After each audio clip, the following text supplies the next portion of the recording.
I'm Jeannie and let's get zebra strong. Today we are on the letter J, and for me I was thinking of joints. So joint hypermobility, joint stability, that's what we're looking for. And I've been joined by my little friend here today as well.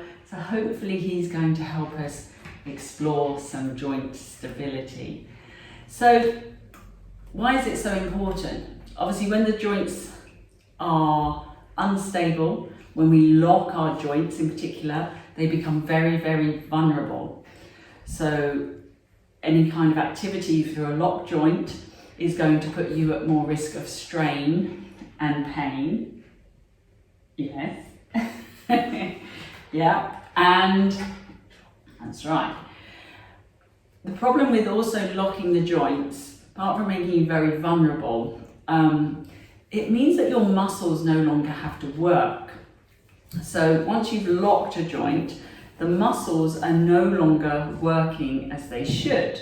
So the ability to support that joint is severely reduced. So we want to try and avoid joint locking as much as possible. And we want to build the muscles around the joint as much as possible to support that joint. Okay, so we're just going to do a little experiment. I'm going to turn sideways so you can see me. And we're just going to practice lifting our arms. Now, think about keeping the elbows nice and soft. So it's a nice way to think about is keeping the elbows soft. And when you go to lift your arm, notice how you're attempting to lift the arm. So do you lift it from here and instantly locking the joint to lift the arm up? Or can you keep those joints nice and soft? Think about keeping space within the joint. So you don't want sort of bone on bone when it's locked. You want to keep these nice and soft. Hello.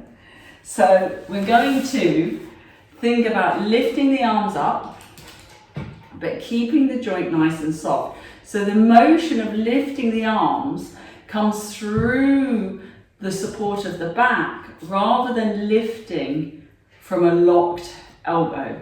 And if you think about if you're trying to carry something with a locked elbow, it's going to put your shoulders in a funny position and it's going to make this joint very, very vulnerable.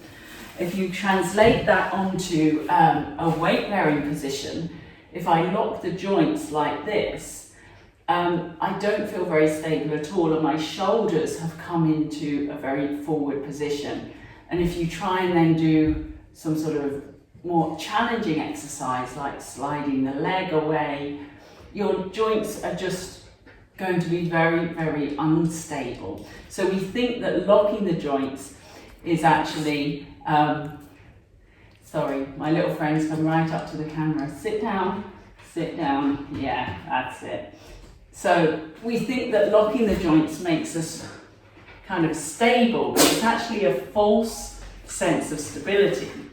What we want to do is train a softness in the joint so that the muscles start to work, and that will actually make us feel much, much stronger. So I hope that's helpful. I really encourage us to think about how we weight bear onto the ground so that we're not locking out when we're weight bearing. So if you come into your 4-point kneeling, can you find a softness through the elbows? So how does that feel? Hello. How does that feel with a softness through the elbows rather than, and it's not very easy when you have a furry friend jumping up at your face thinking that that's a really good game. So I'll leave you to have a play with that idea of keeping those joints nice and soft and really feeling that the muscles around the joints are doing some work. So thank you for watching the letter J, and until next time, stay zebra strong.